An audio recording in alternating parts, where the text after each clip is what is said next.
بسم الله الرحمن الرحيم. قدوميها قولها الشعب مدن محمد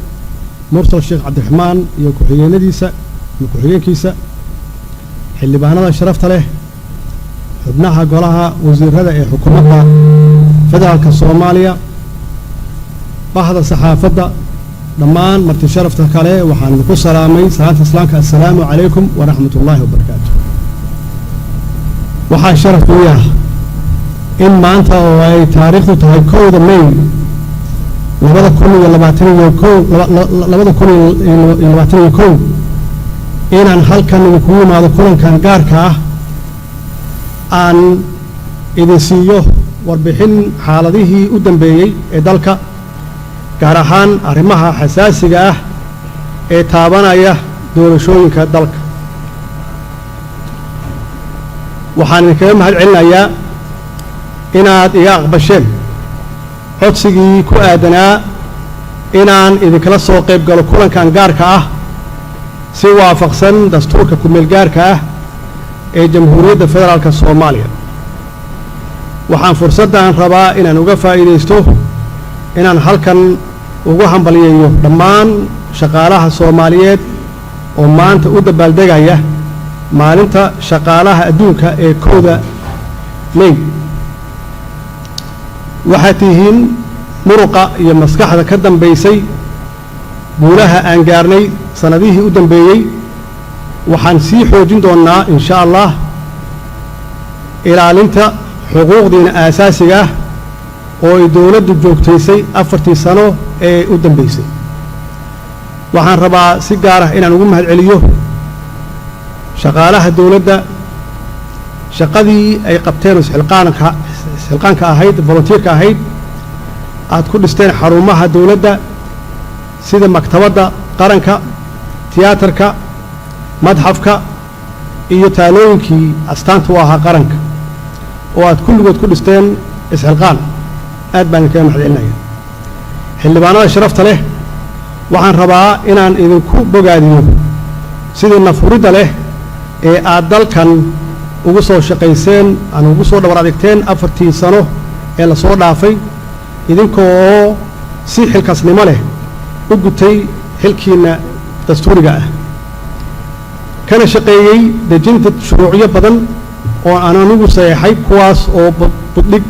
u noqonaya dowladnimada dalkeena. waxa kale oo mahadcelin mudan xukuumadda iyo hay'adaha kale ee dawladda oo intii aan hoggaanka dalka hayay dadaal xooggan geliyay sidii waddanka looga hirgelin lahaa dib u habeynta ballaaran oo isbeddel ku sameeyey dhanka dhaqaalaha la dagaalanka musuqmaasuqa dib u dhiska iyo dib u habeynta ciidamada qalabka sida la dagaalanka argagixisada ka hortagga iyo maareynta masiibooyinka dabiiciga ah soo celinta astaamihii qarannimada Soomaaliyeed ilaalinta madax bannaanida Soomaaliya iyo soo celintii sharaftii uu dalkeena ku lahaa guud ahaan caalamka iyo gaar ahaan gobolkan ku noolnahay oo geeska Afrika ah. run ahaantii 4 sano hawsha la qabtay waa mid baaxad weyn oo go'aamin doonta aayaha danaha ee dawladnimadeena raadad muuqatana ku yeelan doonta mustaqbalka dalka. sidoo kale waxaan ammaan u jeedinayaa geesiyaasheenna gabdhaha iyo wiilasha leh ee ciidamada qalabka sida oo dhaxanta iyo kuleelka u taagan sidii ay Soomaaliya ugu soo noqon lahayd maqaamkii ay ku lahayd caalamka iyo tan gobolka aan ku noolnahay. waxaa xusid mudan in taageerada iyo dhiirigelinta shacabka Soomaaliyeed ay mar walba ciidamadeenna ay gelisay firfircooni geesinimo iyo daljacayl. waxaanan ku boorinayaa in la sii xoojiyo wada shaqaynta hay'adaha amniga iyo dadweynaha Soomaaliyeed si aan u xaqiijinno higsigeenna ah Soomaali oo nabad ah Soomaali oo mid ah Soomaali oo nabad ku nool dariskeeda iyo caalamka intiisa kale. mudanayaal iyo marweyn laanta sharci dejintu waxay udub dhaxaad u tahay jiritaanka qarannimadeenna iyadoo u xil saaran dejinta iyo ansixinta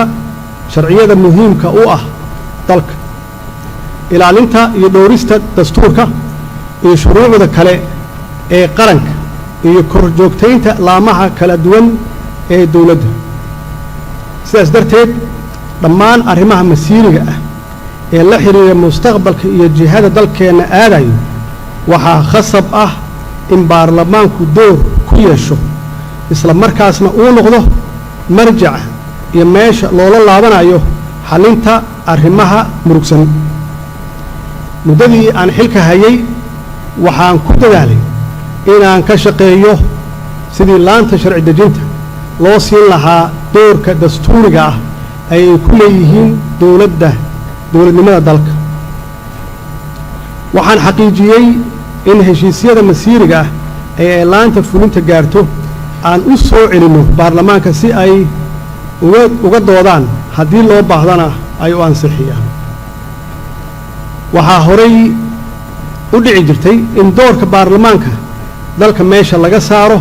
oo aan laga qaybgelin go'aanada masiiriga ah ee taabanaya mustaqbalka waddankeenna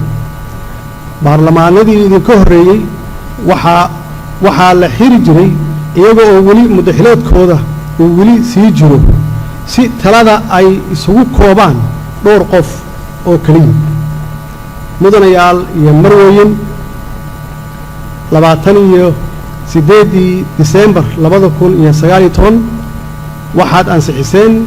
sharci dalka u jiheynaya doorasho qof iyo cod ah si shacabka Soomaaliyeed ay u helaan xuquuqdooda dastuuriga ah nasiib darro waxaa sharcigaas fashiliyay dad ka soo horjeeda in awoodda dib loogu soo celiyo shacabka Soomaaliyeed si ay u doortaan madaxdooda iyo dadka ku matalaya hay-adaha dawladda kadib 8 bilood ku dhowaad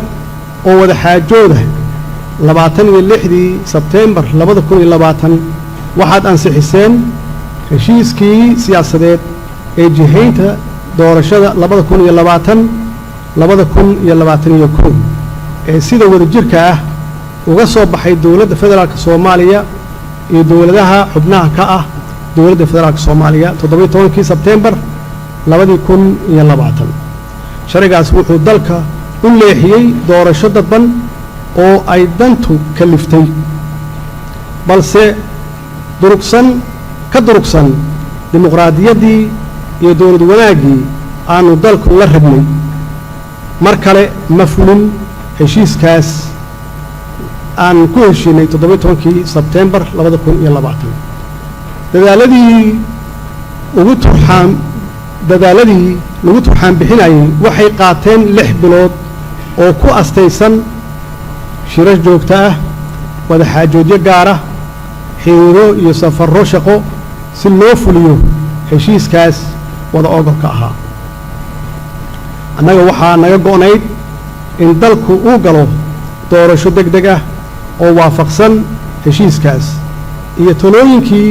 guddiga farsamada ee 16 Febraayo 2021 bay dhabluu gaareen hase yeeshee waxaa aan ka gudbi weynay caqabado gacan ku rimis ah oo laga lahaa ujeedooyin gaar ah iyo dana guracan mudanayaal iyo marweyn 12 April 2021 waxaad soo saarteen sharci gaar ah oo ku saabsan jihaynta doorashooyinka federaalka si aad dalka uga badbaadisaan dib u dhac ku yimaada iyo hubanti la'aan mar labaad ayaad shacabka Soomaaliyeed fursad u siiseen dib u hanasho xuquuqdooda dastuuriga ah iyo doorashada dalka ay ku aaminaan hoggaanka dalka sharcigaas waxaa ka hor yimid qaar ka mid ah dawlad goboleedyada wuxuuna abuuray jawi cakiran magaalada Muqdisho waxaa laga abuuray qalalaaso xasarado qorshaysan waxaa la barakiciyay shacab waxaana khatar la geliyay naftooda iyo hantidooda su'aashu waxay tahay yaa abaabulay dhalinyaradaas hubaysan yaa dhaqaalaha ku bixiyay كدولة أهان مركز توحان كود دالينا أما أن كود دالنا إلا إلاليو حيسلوني ذا عاصمة يدو أن سكسته أو صورة قلعة أن كود دالني إن دواقع رساسته لغا إلاليو دقاها شعب كمجالة المقدشة حقوه الريان عروته يوانيلك waxaan idin sheegayaa magaaladan qof ahaan aniga lixjeclo weyn ayaa iga haysa waxay iga haysaa maxaa yeelay anuu magaaladan aan ku dhashay magaaladan aan ku barbaaray dugsi quraan ka bilaabay dugsi dhexe dugsi hoose dugsi dhexe dugsi sare uga baxay aan ku barbaaray ku weynaaday macnaheedu waxay tahay magaaladani waxa weeye magaalo Soomaaliyeed weeye magaalo wanaagsan weeye waxaana aan rabaa qof walba oo Soomaali ah oo wadani ahna uu rabaa caasimadan inay noqoto caasimad bilic leh caasimad weyn oo dad badan degan yihiin inay noqoto habkii dhaqaalaha meeshii dhaqaalaha inay noqoto inay la tartanto caasimadaha kale ee adduunka intaas waxay ku timaadaa inay caasimadu ay tahay nabad sidee ahaan jirtayna waxay ahayd dadka Soomaalida ah dad daris wanaaga dad waala ah dad aan wax kale soo fiirin kaliya ku saaxiiba danahooda taasna weeye waxa la yiraahdaa metropolitan caasimad ummad dan ay wada degan tahay sidaasna weeye waxa aan doonayno inay caasimadan noqoto si ay ula tartanto caasimadaha adduunka run ahaantii lama ogolaan karo in dalkeen iyo magaaladanba mar labaad ay ku laabato dhabbadii foosha xumeyd ee uu qaaday 30 sano ka hor sidaas awgeed waxaan dooranay inaan u helino xasiloonida dalka iyo inaan khilaafka dhexdeena ah shisheeye uusan nooga faa'iideysan aanu dhexdeena ka xallisanno si dawladdeena urdunka ah aysan nooga burburin waxaan rabaa inaan halkan uga faa'iideysto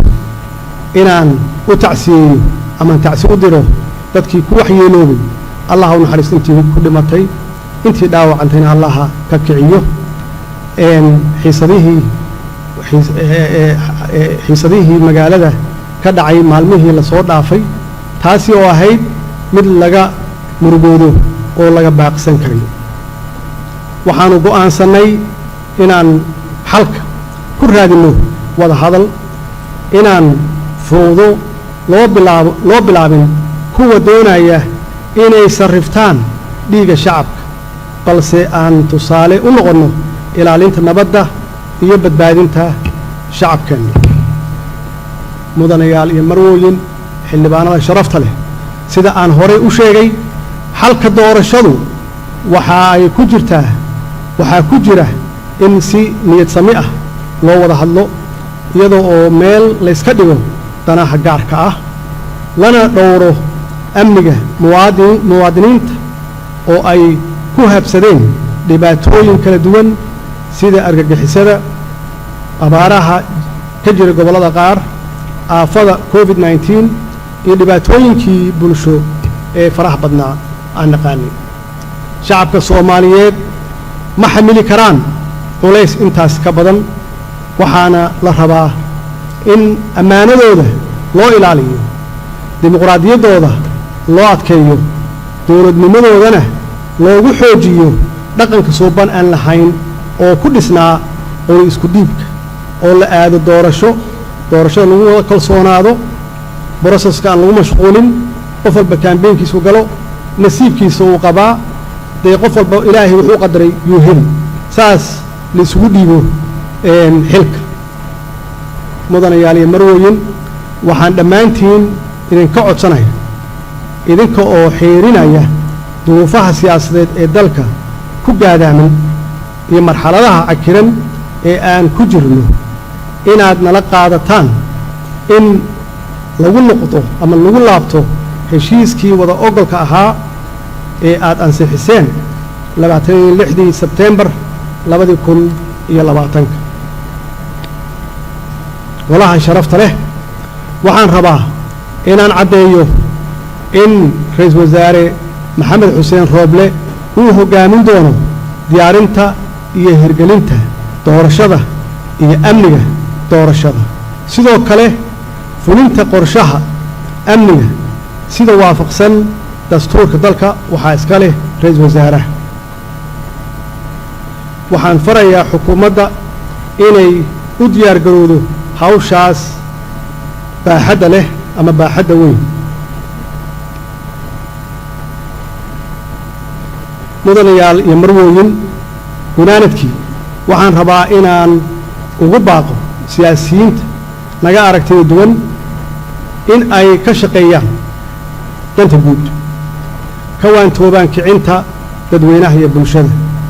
ka fogaadaan in amniga khatar la geliyo una soo laabtaan dhabbaha wadahadalka iyo isqancinta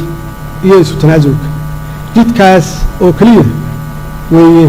ka noo furan dhalinyarada soomaaliyeed waa ubaxeenna weeye waa mustaqbalka berri waxaan idinkula dardaarmayaa ha noqonina xaabo la shito oo dana shakhsi ah lagu gaaro oo halligi kara naftiinna maalkiinna dadkiinna dalkiinna iyo diintiinna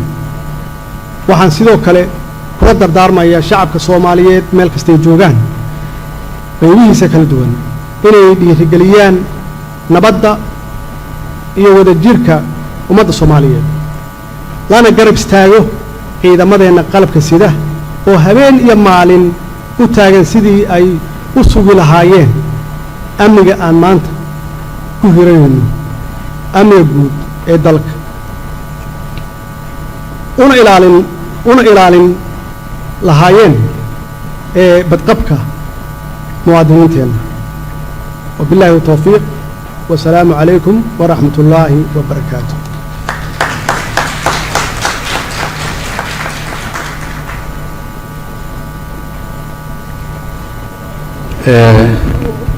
madaxweynaha aad u mahadsan yahay madaxweynaha xoogaa wuuna sugayaa xafiisku sii tegaya marka wuu soo noqonaa markaan kulanka dhammaysano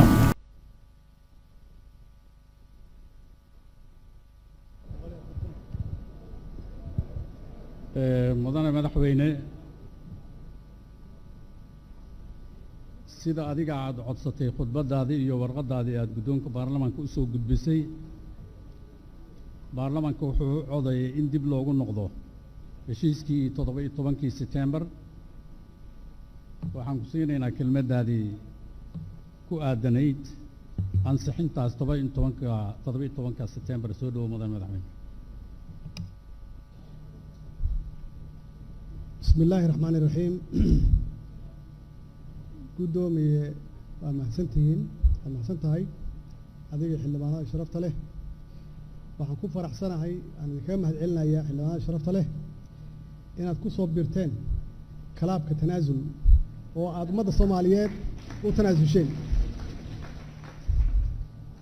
haddaba si aan waqti badan nooga lumin dalkana aan ugu horseedno doorasho si xasilooni ah ku dhacda lagana wada qayb qaato waxaan ra'iisul wasaaraha u xil saarayaa qabanqaabada iyo martiqaadka shirka madaxda dowlad goboleedyada iyo dowladda federaalka ah iyo gobolka Banaadir si loo meel mariyo qodobadii lagu heshiiyey 17 September iyo kii 16 Febraayo ee magaalada Baydhabo oo aan wax shuruud ah aanan lagu xirin insha Allah waxaan xukuumadda ka rajeynayaa inay hawshaas u guda gasho sida ugu dhaqsiyaha badan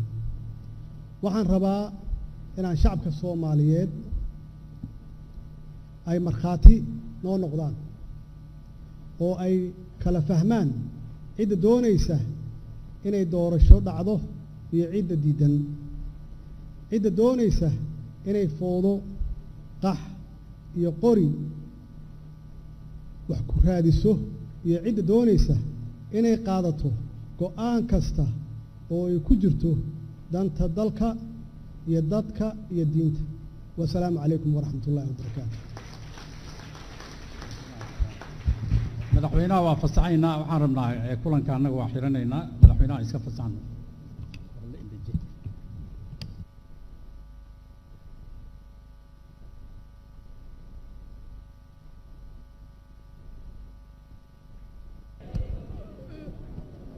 xildhibaanada sharafta leh waxaan rabaa arrin muhiim ah